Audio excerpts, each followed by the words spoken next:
Good morning, students. How are you, beta? We will start the lecture. First of all, I want to say that the lesson which are not in our syllabus, please note down. First जो lesson है बेटा, अक्सितिस के जो lesson हमारे syllabus में नहीं है, जिसमें आप सबसे ज्यादा कंफ्यूज रहते हैं, फर्स्ट जो लेसन है अक्सितिस के, प्लीज नोट डाउन स्टूडेंट्स। अक्सितिस जो पाठ्य पुस्तक है आपकी, उसमें जो है उपभोक्तावाद की संस्कृति पाठ 3 जो है आपके सिलेबस में नहीं है। नेक्स्ट है आपका पाठ 8, एक कुत्ता और एक मैना। ये जो लेसन है ये भी आपका सिलेबस में नहीं है। और नेक्स्ट लेसन है बेटा पाठ 9, शब्द। साखियां हमारे सिलेबस में है, लेकिन जो शब्द है वो सिलेबस में नहीं है। नेक्स्ट लेसन है हमारा पाठ 13, ग्राम श्री। तो ये जो लेसन है बेटा 4 अक्सितिस के, ये हमारे सिलेबस में नहीं है। इट मींस हम इनको नहीं पढ़ेंगे, ये हमारे जो एग्जाम्स में है इन लेसन्स में से कुछ भी नहीं आएगा। और नेक्स्ट है जो हमारी पाठ्य पुस्तक कृतिका, कृतिका में से जो है जो पाठ हमारे सिलेबस में नहीं है, फर्स्ट लेसन है इस जल प्रलय में। इस जल प्रलय में ये जो लेसन है ये हमारे सिलेबस में नहीं है। सेकंड जो पाठ 5 है, किस तरह आखिरकार में हिंदी में आया। जो ये 2 लेसन है कृतिका के, ये हमारे सिलेबस में नहीं है। Please note down, I repeat again, अक्सितिस पाठ 3, पाठ 8, पाठ 9 और पाठ 13, कृतिका पाठ 1 और पाठ 5। अब बच्चों आज का जो हमारा लेक्चर रहेगा वो है अलंकार। अलंकार जो है वो हमारे बेसिकली हो चुके हैं, फर्स्ट जो लेक्चर्स थे हमारे उनमें, लेकिन एक बार हम फिर उनको रिपीट करते हैं क्योंकि स्टार्टिंग में कुछ स्टूडेंट्स नहीं कर पाए थे, तो मैं आपको अलंकार जो है रिवाइज करवा रही हूँ दोबारा से। सबसे पहले हम देखते हैं कि अलंकार जो शब्द है उसकी डेफिनेशन क्या है, अलंकार शब्द का अर्थ क्या है। तो अलंकार शब्द का अर्थ है हमारा अलंकृत करने वाला, सजाने वाला। अलंकृत करने वाला यानी कि सजाने वाला, शोभा बढ़ाने वाला।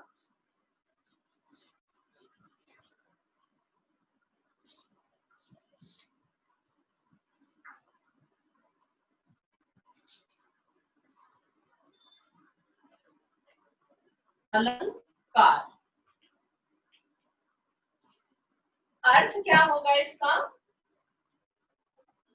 शब्द, अलंकार शब्द का अर्थ है अलंकृत करने वाला, अलंकृत करने वाला, शोभा बढ़ाने वाला। ये है अलंकार शब्द का अर्थ। अब देखते हैं हम कि अलंकार शब्द की जो परिभाषा है, डेफिनेशन क्या होगी। तो डेफिनेशन है बच्चों, शब्द और अर्थ में परिभाषा है, शब्द और अर्थ में चमत्कार उत्पन्न कर, शब्द और अर्थ में चमत्कार उत्पन्न कर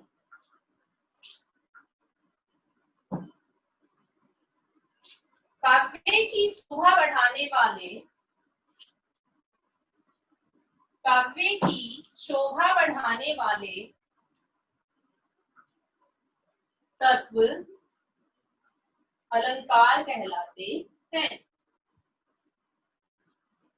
अलंकार कहलाते हैं।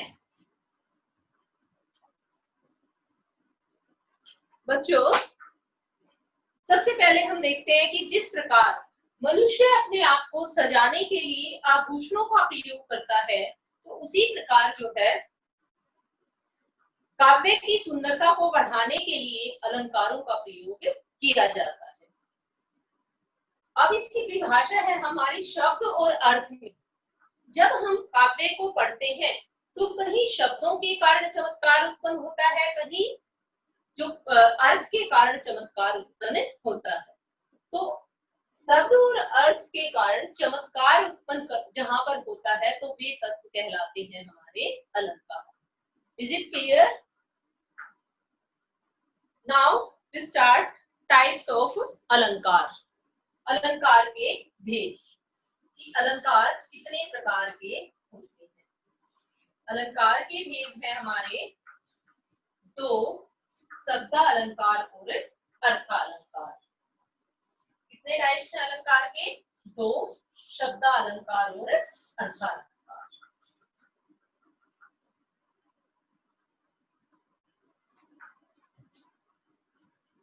अलंकार के भेद। अलंकार के हमारे दो भेद हैं, शब्दालंकार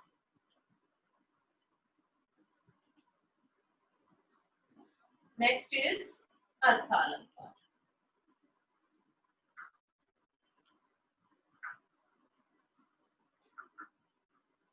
शब्दालंकार, अर्थालंकार, जो जहां शब्दों के कारण, जहां काव्य में शब्दों के कारण चमत्कार उत्पन्न होता है वहां शब्दालंकार होता है, और जहां काव्य में अर्थ के कारण, जब हम कविता पढ़ते हैं और उसका जो अर्थ निकलता है तो उसके कारण जहां चमत्कार उत्पन्न होता है तो वहां पर हमारा अर्थालंकार होता है।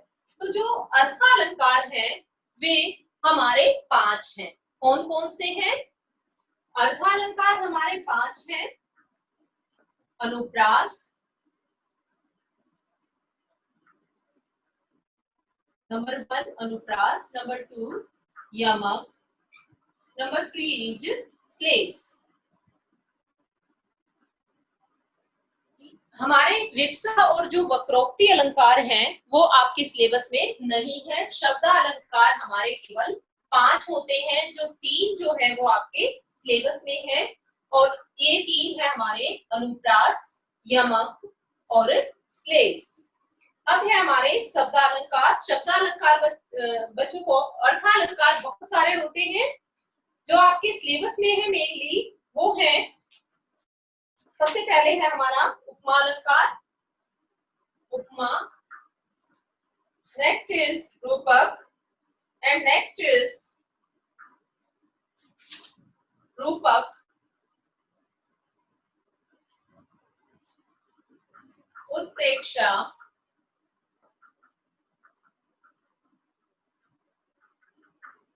उपमा, रूपक, उत्प्रेक्षा,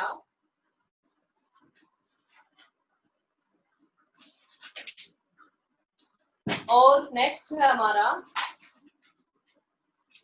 मानवीकरण और अतिशयोक्ति।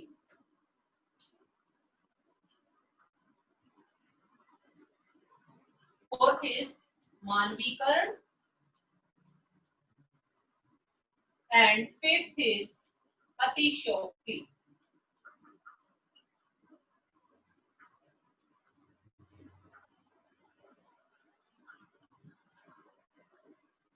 फिफ्थ इज अतिशयोक्ति। तो बच्चों ये है टोटल अलंकार जो आपके सिलेबस में है।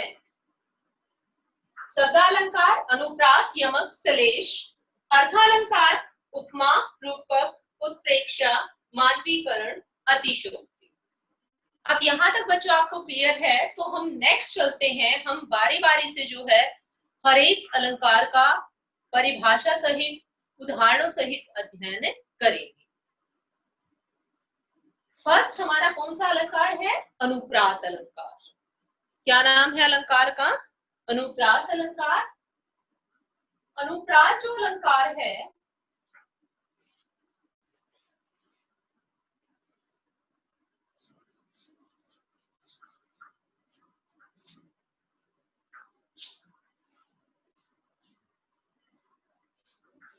ये शब्द अलंकार है हमारा। क्या है? शब्द अलंकार।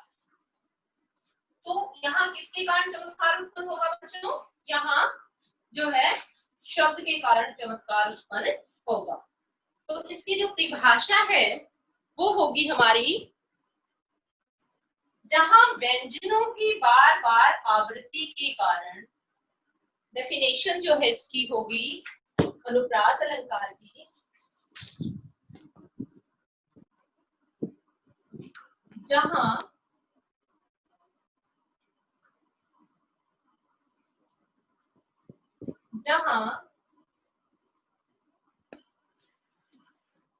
व्यंजनों की बार बार आवृत्ति के कारण, आवृत्ति होता है उसी क्रम में आना, बार बार आवृत्ति के कारण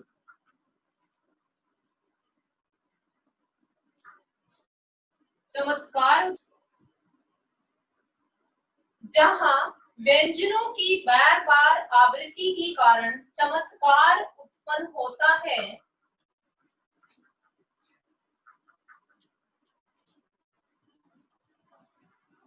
वहां अनुप्रास अलंकार होता है। देखिए बच्चों, यहाँ जो है किस शब्द का प्रयोग हुआ है, व्यंजनों की, यानी कि व्यंजनों की बार बार आवृत्ति होनी चाहिए। स्वर आपके व्यंजन के साथ कुछ भी हो सकते हैं, वहां अनुप्रास अलंकार होता है। ये है परिभाषा या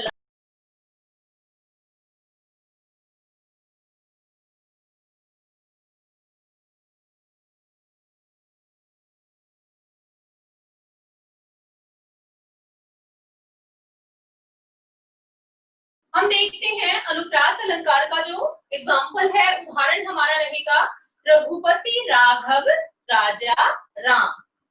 और सेकंड जो एग्जाम्पल है तरनी तनुजा तट तमाल तरवर बहु छाए। देखिए बच्चों, हमने क्या है डेफिनेशन में हमने पढ़ा है कि व्यंजनों की आवृत्ति, तो इस जो फर्स्ट एग्जाम्पल में किसकी आवृत्ति है, रे की आवृत्ति है। रे की आवृत्ति के कारण, अब देखिए रे यहाँ पर ए है स्वर, रे के साथ यहाँ आ है, तो हमने स्वरों को नहीं देखना है, केवल हमने देखना है व्यंजनों की आवृत्ति। तो यहाँ पर किसकी आवृत्ति के कारण चमत्कार उत्पन्न हुआ है, रघुपति राघव राजा राम में रे की आवृत्ति के कारण चमत्कार उत्पन्न हुआ है, इसलिए यहाँ पर कौन सा अलंकार है, अनुप्रास अलंकार है। अब देखिए नेक्स्ट जो एग्जाम्पल है हमारा करनी तनुजा तट तमाल तरुवर बहु छाए। तो यहाँ पर कौन सा अलंकार है, अनुप्रास, किसकी आवृत्ति के कारण, तय की आवृत्ति के कारण यहाँ पर अनुप्रास अलंकार है। और जो है इसके एग्जाम्पल हमारे हो सकते हैं बच्चों, जैसे मधुर मधुर मुस्कान मनोहर, किसकी एग्जाम्पल पढ़ रहे हैं हम, अनुप्रास अलंकार की, मधुर मधुर मुस्कान मनोहर। नेक्स्ट एग्जाम्पल मुदित महीपति मंदिर आए, तो यहाँ पर मुदित महीपति मंदिर आए, यहाँ पर किसकी आवृत्ति है, यहाँ पर जो है अनुप्रास अलंकार की, सॉरी मैं की आवृत्ति के कारण यहाँ पर अनुप्रास अलंकार है। और जो है इसके एग्जाम्पल हो सकते हैं हमारे सत्य स्नेहशील सुख सागर, सत्य स्नेहशील सुख सागर, इसमें जो है स की आवृत्ति के कारण चमत्कार उत्पन्न हुआ है और यहाँ पर अनुप्रास अलंकार है। और एक जो बहुत फेमस जो है हमारा उदाहरण होता है, जो सबको पता होता है, कौन सा होता है वो, चारु चंद्र की चंचल किरणें खेल रही है जल थल में। ठीक है, अब हमने जो है अनुप्रास अलंकार कंप्लीट किया है। अनुप्रास अलंकार जैसे मैंने आपको बताया है कि एक शब्द अलंकार है, क्योंकि इसमें शब्दों के कारण जो है चमत्कार उत्पन्न हुआ है, इसलिए जो ये अनुप्रास अलंकार है ये शब्द अलंकार है। बच्चों हमने इसके जो है एग्जाम्पल भी काफी कर लिए हैं, तो इसमें अगर कोई कंफ्यूजन है, कोई डाउट है तो आप ले सकते हैं। यहाँ तक अब तक जो है हमने किया है अलंकार किसे कहते हैं, अलंकार के भेद, और अलंकार के जो भेद हैं उनमें हमारे कौन कौन से जो है अलंकार शामिल होते हैं। जो अब नेक्स्ट जो है हमारा, वो है हमारा अनुप्रास के बाद कौन सा लिखा था हमने, यमक अलंकार। कौन सा अलंकार है बच्चों, यमक अलंकार। यमक अलंकार भी क्या है हमारा, एक शब्दालंकार है। ओके, क्या है यमक अलंकार, शब्दालंकार। तीन जो है मैंने आपके सिलेबस में बताए हैं शब्दालंकार, और वे हैं हमारे अनुप्रास, यमक और सलेश। अनुप्रास हम कर चुके हैं, यमक हम कर रहे हैं। तो यमक, यमक की सबसे पहले बच्चों हमारी जो परिभाषा है वो क्या होगी। सबसे पहले परिभाषा भी बच्चों हम इसी चीज को बोलेंगे और लक्षण भी। यदि आपके एग्जाम्स में आता है कि यमक अलंकार को उदाहरण सहित परिभाषित कीजिए या यमक अलंकार का लक्षण बताइए, तो हम सेम परिभाषा को ही लक्षण कहेंगे। तो यहाँ पर यमक अलंकार में एक ही शब्द या शब्दांश की आवृत्ति बार बार हो, एक ही शब्द या शब्दांश की आवृत्ति। शब्दांश शब्द यहाँ क्यों यूज हुआ है बेटा, शब्दांश होता है शब्द का भी पार्ट। एक ही शब्द या शब्दांश की आवृत्ति, एक ही शब्द या शब्दांश की आवृत्ति, आवृत्ति मतलब बार बार आना, आवृत्ति एक से अधिक बार हो, एक से अधिक बार हो,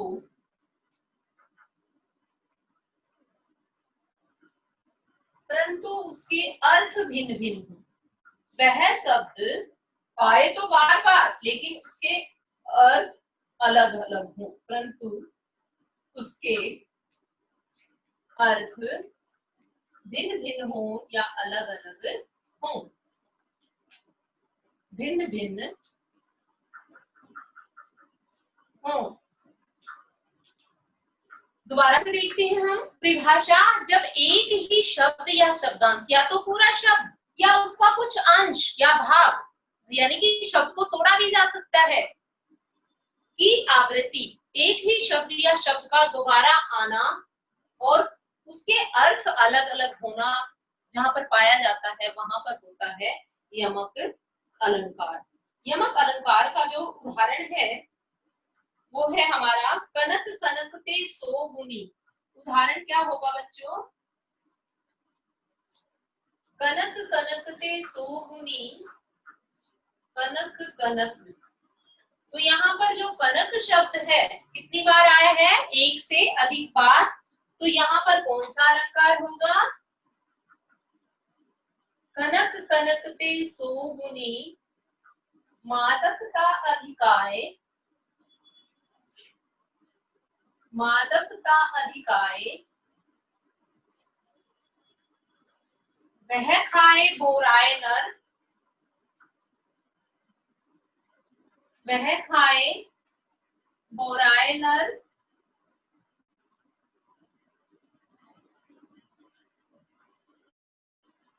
वह पाए बोराए।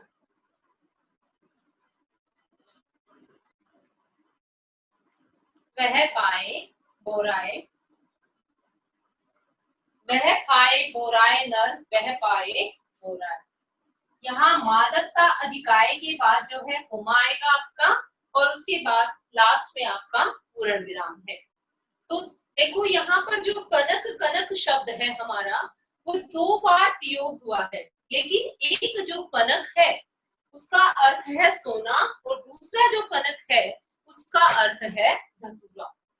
यानी कि कनक कनकते सो गुनी मादकता अधिकाय, कि जो सोना है उसमें धतूरे से भी 100 गुना नशा ज्यादा होता है। मादकता मीन्स नशा, कि सोने में धतूरे से भी 100 गुना ज्यादा नशा होता है। कि धतूरे को तो खाने से ही आदमी को नशा होता है, लेकिन सोने को, धन को तो पाने से ही आदमी मदमस्त हो जाता है, कि धन को तो पाने से ही आदमी को नशा हो जाता है। मेन हमने क्या देखना है कि जो कनक शब्द है यहाँ पर 2 बार प्रयोग हुआ है। एक कनक शब्द का अर्थ है सोना और दूसरे कनक शब्द का अर्थ है धतूरा। यहाँ तक बच्चों हम 2 जो है शब्दालंकार कर चुके हैं। इसके जो और एग्जाम्पल है हम देख सकते हैं।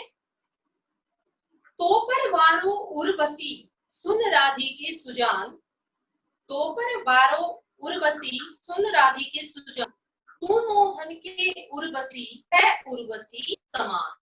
अब देखिए यहाँ उर्वशी शब्द जो है एक से अधिक बार प्रयोग हुआ है। अब एक तो उर्वशी का अर्थ है श्री कृष्ण के हृदय में बस पूर्व में हृदय, और दूसरा जो उर्वशी है वो स्वर्ग की अप्सरा है, और गले में जो पहना जाने वाला आभूषण भी उर्वशी है। तो यहाँ पर जो उर्वशी शब्द है वो 3 बार प्रयोग हुआ है। तो पर वारो उर्वशी, यहाँ पर जो उर्वशी शब्द है वहां वह स्वर्ग की अप्सरा के लिए प्रयोग हुआ है। और दूसरा तू मोहन की उर्वशी, यहाँ पर जो है उर्वशी शब्द मोहन के हृदय में बसी के लिए प्रयोग हुआ है उर्वशी समान। और जो तीसरा उर्वशी है ये गले में पहने जाने वाला हार है। नेक्स्ट जो एग्जाम्पल है बेटा वो देखते हैं हम। कह कवि बेनी, कह कवि बेनी, बेनी भ्याल की चुराई लीनी। कह कवि बेनी, बेनी भ्याल की चुराई ली। तो यहाँ पर जो बेनी शब्द है वो एक से अधिक बार प्रयोग हुआ है। पहले जो बेनी शब्द है वो है कवि का नाम है, और दूसरा जो बेनी शब्द है उसका अर्थ होता है चोटी। तो बच्चों जितना भी हम प्रैक्टिस करेंगे, जितना भी अभ्यास करेंगे व्याकरण का, उदाहरणों का, उतना ही हम इसमें परफेक्ट होंगे। क्योंकि सिर्फ एक नियम पढ़ लेने से जो है हमारी व्याकरण कंप्लीट नहीं हो सकती। जितना भी हम ज्यादा से ज्यादा उदाहरण करेंगे उतना ही हमें जो है गहराई से पता चलेगा कि कैसे इसमें यमक अलंकार है। नेक्स्ट है उदाहरण यमक अलंकार का, काली घटा का घमंड घटा। अब देखिए काली घटा का घमंड घटा, यहाँ पर जो घटा शब्द है वो 2 बार प्रयोग हुआ है। काली घटा यानी कि बादलों की काली घटा, और जो दूसरा शब्द है काली घटा घमंड घटा, तो घटा शब्द ये कम होना के लिए प्रयोग हुआ है। तो यहाँ पर जो है यमक अलंकार है। नेक्स्ट है उदाहरण इसका हम देख सकते हैं। रति रति शोभा सब रति के शरीर की। तो रति रति क्या होता है, जरा जरा, थोड़ा थोड़ा सा। रति रति जरा जरा सा, और रति जो है वो कामदेव की पत्नी। तो रति रति शोभा सब रति के शरीर की, तो यहाँ पर जो है यमक अलंकार है। जैसे जेते तुम तारे तेते नभ में न तारे हैं। जेते तुम तारे तेते नभ में न तारे हैं, तो यहाँ पर जो है तारे शब्द का प्रयोग 2 बार हुआ है। पहले जो तारे शब्द है उसका जैसे पार उतारे यानी कि उद्धार किया, और दूसरा तारे जो है आसमान के सितारों के लिए प्रयोग हुआ है। तो यहाँ पर जो है कौन सा अलंकार है, यमक अलंकार है। लास्ट जो इसे एग्जाम्पल मैं करवा रही हूँ वो है जगती जगती की मुंह प्यास। जगती जगती की मुंह प्यास, तो जगती मीन्स जागती, जागना नींद से, और जगती क्या होता है, संसार। तो यहाँ पर जगती शब्द एक से अधिक बार प्रयोग हुआ है, इसलिए यहाँ पर यमक अलंकार है। तो बच्चों शब्द अलंकार जो है हम 2 कर चुके हैं। लास्ट है हमारा शब्द अलंकार जो है वो है सलेश अलंकार। कौन सा अलंकार है बच्चों, सलेश अलंकार। तो श्लेष अलंकार में हम क्या पढ़ेंगे? श्लेष अलंकार में भी शब्द या शब्दांश की जो है एक ही बार आवृत्ति होती है, लेकिन उसके ही अर्थ भिन्न भिन्न होते हैं। इसमें शब्द या शब्दांश की यमक और श्लेष में यही डिफरेंस होता है बेटा कि जो यमक है उसमें शब्द या शब्दांश की एक से अधिक बार आवृत्ति होती है, लेकिन श्लेष अलंकार में वह शब्द एक ही बार प्रयोग होता है, लेकिन उसके अर्थ भिन्न भिन्न होते हैं। तो श्लेष जो शब्द है, यमक शब्द का अर्थ कैसे पहचान करेंगे आप लोग इसकी? कि जो यमक शब्द है उसका अर्थ होता है जोड़ा, और जो श्लेष होता है शब्द उसका अर्थ होता है चिपकना। ओके, तो चिपकना यानी कि जब एक ही शब्द से अनेक अर्थ चिपके हो तो वहां पर होगा हमारा श्लेष अलंकार। और जब यमक में क्या पाया जाएगा? शब्दों का जोड़ा पाया जाएगा। तो जहां शब्द एक से अधिक बार प्रयोग होगा वहां होगा हमारा यमक अलंकार। अर्थ दोनों में भिन्न भिन्न निकलेंगे। अब देखिए डेफिनेशन क्या होगी इसकी। जहां एक ही शब्द के एक से अधिक अर्थ निकले वहां श्लेष अलंकार होता है। परिभाषा होगी हमारी श्लेष अलंकार की, क्या होगी बच्चों? परिभाषा है हमारी, जहां एक ही शब्द के एक से अधिक अर्थ निकले, जहां एक ही शब्द के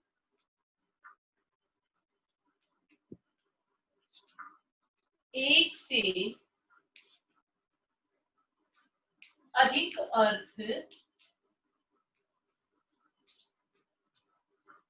निकले वहां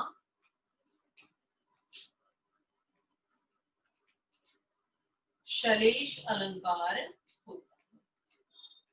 जहां एक ही शब्द के एक से अधिक अर्थ निकले वहां श्लेष अलंकार होता है। अब इसका जो एग्जाम्पल है वो देखते हैं हम। ओ भटिये वृष भानुजा वे हल धर के वीर। ओ भटी ये वृष भानुजा, वृष भानुजा, को भटी ये वृष भानुजा वे हलधर के वीर। वे हलधर के वीर। को भटी ये वृष भानुजा वे हलधर के वीर। तो यहाँ पर जो है वृषभान की पुत्री राधिका और बैल की बहन। वृषभानुजा का मतलब यहाँ पर दो अर्थ है वृषभानुजा के। क्या? वृषभानुजा फर्स्ट है हमारा वृषभान की पुत्री राधा। वृषभान की पुत्री राधा। बच्चों, कुछ बच्चों का क्वेश्चन होगा कि मैम हमें कैसे पता चलेगा कि यहाँ इसके दो अर्थ हैं। रहीमन पानी राखिए बिन पानी सब सून, पानी गए न उबरे मोती मानस चून।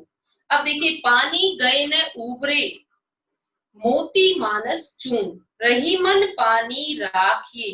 तो कवि रहीम जो है इसमें कहते हैं कि पानी राखिए, मतलब यहाँ जो पानी शब्द के तीन अर्थ हैं। तो यहाँ मनुष्य के संबंध में जो है पानी शब्द का अर्थ है इज्जत, और